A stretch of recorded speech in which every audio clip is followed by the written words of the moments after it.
গুণ আছে যার, প্রিয় হয় সবার, স্বাদগন্ধ ভরপুর, সুস্বাস্থ্য কামনায় যেতে হয় বহু দূর।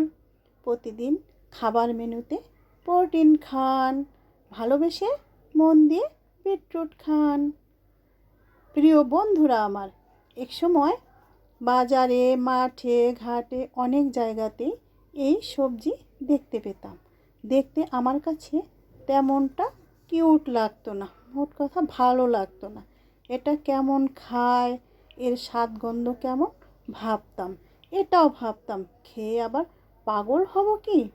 কিন্তু বিক্রেতারা বলতো এটা অনেক ভালো জিনিস, অনেকেই খায়, এটা এটা গুণাগুণও খুব ভালো। কিন্তু আমি বিশ্বাস করতাম না। এক সময় আমি বিশ্বাস করতে শুরু করলাম, আর যখন এর উপকারিতা সম্পর্কে জানলাম, রোগ নিরাময় সম্পর্কে জানলাম, এক নিমেষে আমার সব ভুলগুলো শুধরে নিলাম। বাজারে গিয়ে দেখি এর চাহিদা, মূল্যটাও বেশি।